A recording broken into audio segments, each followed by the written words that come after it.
Coming up, settlers in a new land, badly needing a leader, when a wondrous and unexplainable turn of events saves the life of a gallant young officer and changes the destiny of an entire nation. And when a young couple heeded a still, small voice, they saved the life of their newborn child and confronted a miracle when we return. Hundreds of years ago, a rugged and beautiful continent was settled by people from many lands, all seeking the same thing, freedom. When people pull together to achieve a dream, they sometimes find miracles waiting to help them along the way. The year is 1754. Before there was the United States of America, Britain and France competed for the rich resources of the continent of North America. The French had made a treaty with the Indians of the region and built a fort at the mouth of the Ohio River. The British sent an ultimatum to the French to dismantle the fort and leave the area. And so began the bloody and complex French and Indian War. One of the officers fighting in this war is a 23-year-old American attached to British General Braddock's staff. The young officer knew well and loved the rolling hills and green valleys of Pennsylvania, which were much like his own home in the rich farm country of Virginia. He quickly won favor with his elder British commander, and by now was involved in all strategy meetings. The move against the main French force takes us through these hills. They're filled with hiding places the French will use to attack us with their Indian support units. Without a knowledge of the terrain, we'll never make it through. General Braddock had learned that the young officer was often wise beyond his years. You believe you can find someone to point the way, yes? Some local with knowledge of the terrain. Thank you, General. Be careful. We don't have enough young officers like yourself as it is.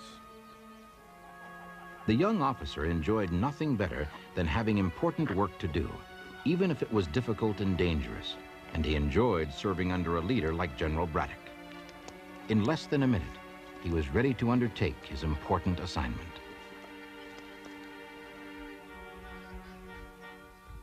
The young colonial officer was accompanied by his scouts to find the cabin of John Fraser, a Scottish fur trapper who was loyal to the British and who had agreed to provide information and supplies to the advancing British and colonial army. But as the scouting party drew closer to Fraser's home, they realized that something was very wrong.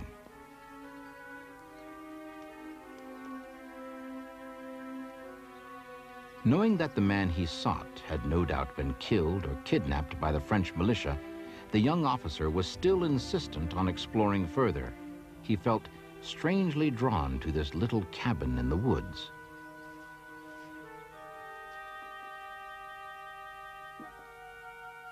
He saw the wrecked cabin home of a happy little family, a well-used fireplace and big bed with 2 little beds beside it, all ruined by a vicious attack. The young officer envisioned the little family that once called this their home, and the suffering he knew they had felt broke his heart. As he turned to go, the young officer wished that somehow there could be mercy for the children whose lives were ripped apart. Many would later say that it was the sorrow this young officer felt for this family's tragedy that became the catalyst for the miraculous chain of events that followed.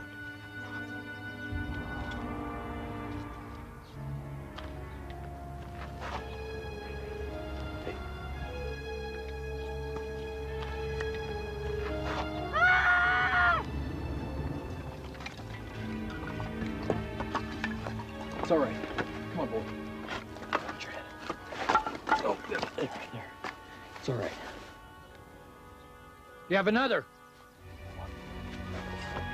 Come on, boy. When their parents had heard the approaching French army, they had quickly hidden the boys in the safest place they could find at hand. It's all right. Now, both boys were nearly frozen from their long night outdoors, but their shivering was not from the cold, but from stark, blind terror. Learning that the boys' parents were dead, The officer judged that there was nothing left to do but return to camp, taking the boys as their special charges.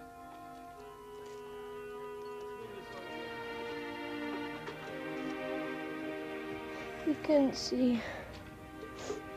Mama hid us under the firewood pile. But we could hear them yelling. The young officer was moved by the stories the boys told of their parents, how they had worked together to build a life on the frontier. It spoke to him of the pioneering spirit of this new land. I'm really sorry about what happened. But you'll be safe now. I promise.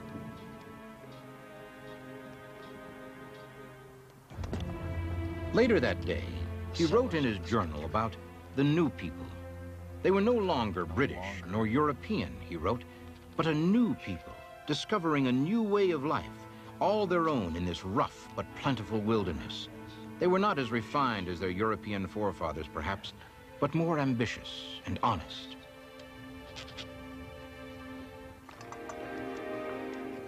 I want to send the boys back to Philadelphia, as you requested. Yes, sir. They have a grandmother there who's going to... I know. But I can't afford to let you take those boys without some soldiers to guard you, and I can't spare the men. Sir, let me go myself. With an Indian scout, I can have those boys back home before you know it. I can rejoin the unit then. All right. But for heaven's sakes, hurry. Yes, sir.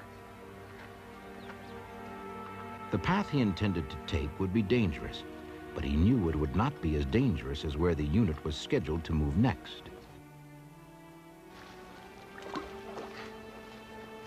Sir, am I going to be staying with you now?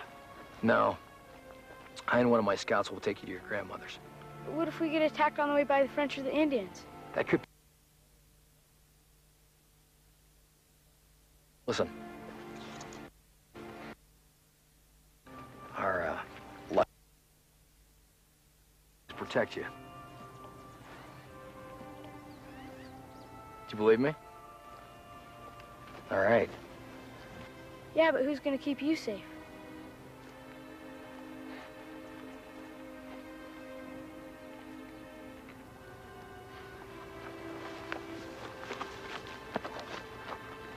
Of course, the young officer could not yet know it, but he would soon encounter a miracle brought on by the extraordinary faith of two young boys. That same day, the party headed out on the long journey to Joshua and Andrew's new home. In this new land, there were few roads, and often the shortest distance between two colonies was a straight line through dense woods. This path would have been the fastest, but it had the potential to also be the most dangerous. Suddenly, the uncanny senses of the native guide warned of suspicious sound.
We thought you were dead. Are you all right? Yeah, I'm fine. Just stunned.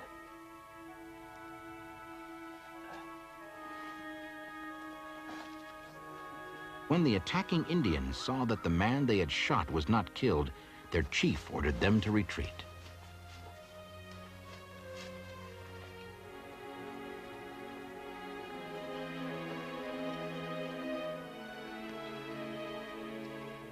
Two large coins in the young officer's pocket had stopped the two bullets fired at him. Didn't I give these to you?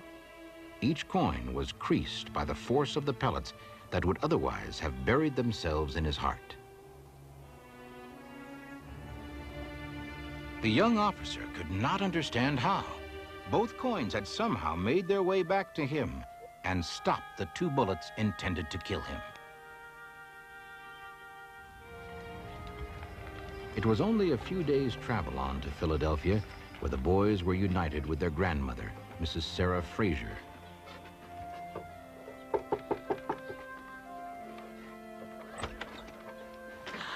Andrew, Joshua, let me look at you. Look how you've grown. And what might your name be? It's George, ma'am.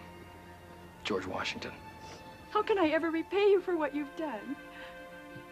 That day, the young George Washington made a vow to work the rest of his life in the cause of defending the safety, rights, and freedom of these settlers of the 13 American colonies. Take care, boys.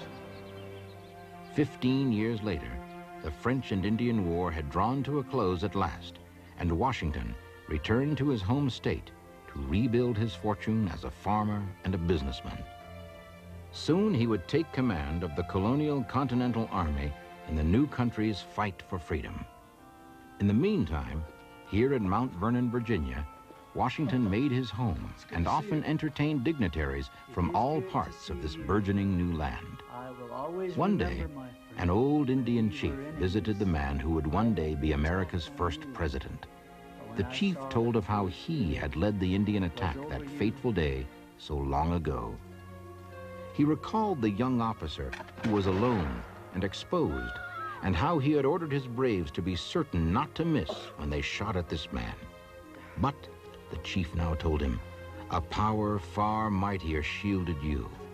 Seeing you were under the protection of the Great Spirit, we immediately ceased to fire at you.